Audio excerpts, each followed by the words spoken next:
那么这次候鸟迁徙报道的一大特点是实现了融媒体互动。我们在广州番禺搭建了全实景的融媒体互动区。那么互动区现在在做什么呢？网友有哪些互动呢？来连线前方记者张英。张英你好，请给大家介绍一下，现在我们融媒体都有哪些内容？好的，这里呢就是设在广州的融媒体的互动区。那这次我们之所以把这个互动区设在广州一方面呢是因为广州呢是候鸟迁徙途中一个重要的栖息地和停歇地，而且眼下的这个季节正好是大量的候鸟飞抵广州的时间，再加上这里还有全国野生动物保护的这个科学教育基地，所以我们也是希望这个话题能够得到更多的关注，有更多的人呢来爱鸟护鸟。那现在这个时间呢，我们融媒体的互动区正在跟网友互动。其实从昨天这个节目一开播到现在，有很多网友呢就给我们留言，提出了一些基础性的问题，比如说什么是候鸟，候鸟的迁徙路径是怎么样的，他们会飞过城市的时候会不会停留，在迁徙的途中遇到什么困难。大家可以听到我的声音现在变小是因为我们现在融媒体的嘉宾和主持人正在跟网友互动。我们先来听一下。这一个呢，他们说草食性它们的迁徙呢，现在嘉宾正在解释，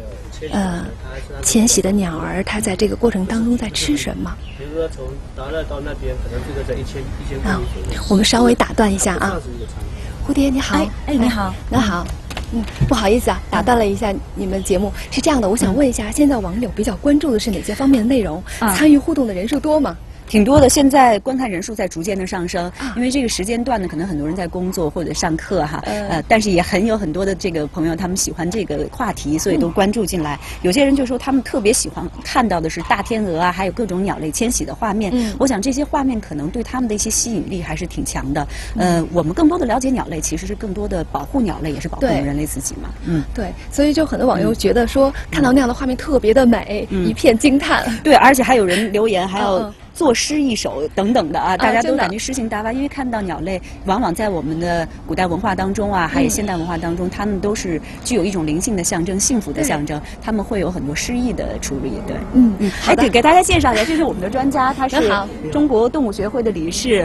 胡辉健先生。对，刚才我们一直在聊关于这个新媒体的这个网友上面的一些提问，所以主持人、嘉宾和这个网友形成了这样一个互动。谢谢，你们继续。实际上，我们这个融媒体的互动区就是达到这样的一个效果，因为呢，它不仅连接了我们前方追鸟的记者和我们网友之间的关系，同时它还紧紧的将融媒体互动区前方的记者、还有现场的观众、还有网友多点实现了这样的一个融合。那在这档连线的最后呢，我们想做一个小小的预告在10点档的新闻直播间，我们融媒体的互动区还会和我们的前方记者进行互动。在下午的这个直播节目当中呢，还会对网友提出的一些问题进行直接的解答。好了，梁燕，我这里的情况就是这样，下档见。